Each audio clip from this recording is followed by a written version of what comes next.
Hello. Tonight's story is Ziggy and the Big Ginger. Oh, let's just sort this camera out. In the evening before bed, Ziggy loved to watch the birds pecking in the grass for their dinner. Ziggy worried because she knew the cat next door wanted to catch them.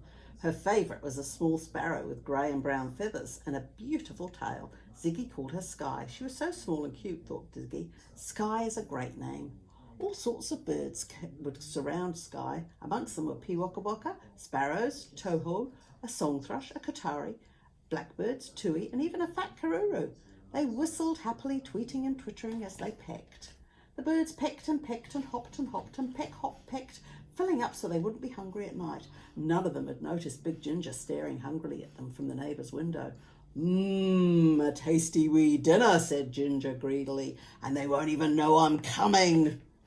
Big Ginger must be the biggest cat I've ever seen. I've surprised such a lazy cat that moves so fast, thought Ziggy, watching him lick his lips with his long pink tongue. I think I can hear his puku rumbling from here.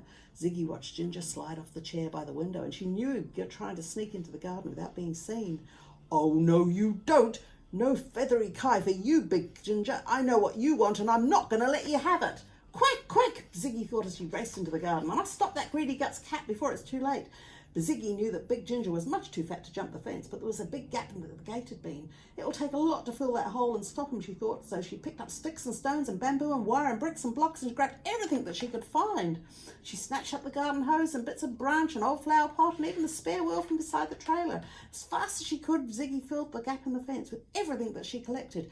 Big Ginger hooked the neighbour's door open with his long claws. Sharp teeth appeared round the edge of the door, and followed by a ginger cheek and an evil green eye. And then Big Ginger's whole fierce face was there, tongue flicking in and out hungrily. Now Ziggy was really frightened for the birds. Ziggy hoped Big Ginger would stalk very slowly. Stop, step, stopping and stopping to step, stop, step.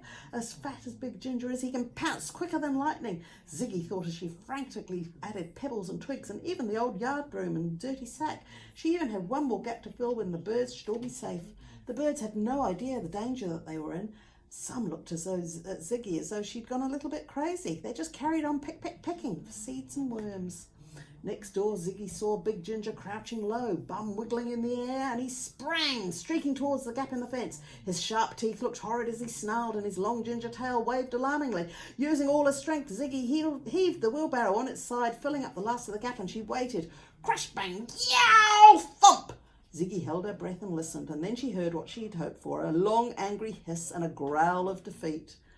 Standing on tippy toes, Ziggy looked over the fence and watched Big Ginger plodding back to the house. His ears were down and his fluffy ginger tail hung low. He was beaten. All the excitement of catching some juicy kai was gone. I've done it!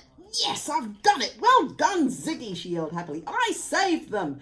Ziggy felt all warm and fuzzy, and she went back inside upstairs and looked out at the birds. Sky was still there, happy as can be, bathing her feathers in all dusty patch and acting like nothing had happened at all. And then as Ziggy was about to pull the curtains, Sky turned and cheekily gave her 3 winks. So you did know the danger after all, little Sky, Ziggy said sleepily. Well, it was my pleasure to help. Ziggy hopped into bed, listening to the birds singing beautifully, and she fell sound asleep. And soon she was dreaming about hokey pokey ice cream and chocolate with raisins.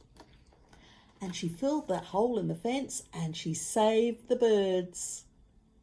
That's a nice story, isn't it? What a horrible ginger cat. I don't think I'd like that cat. He looks evil. Night, night. God bless.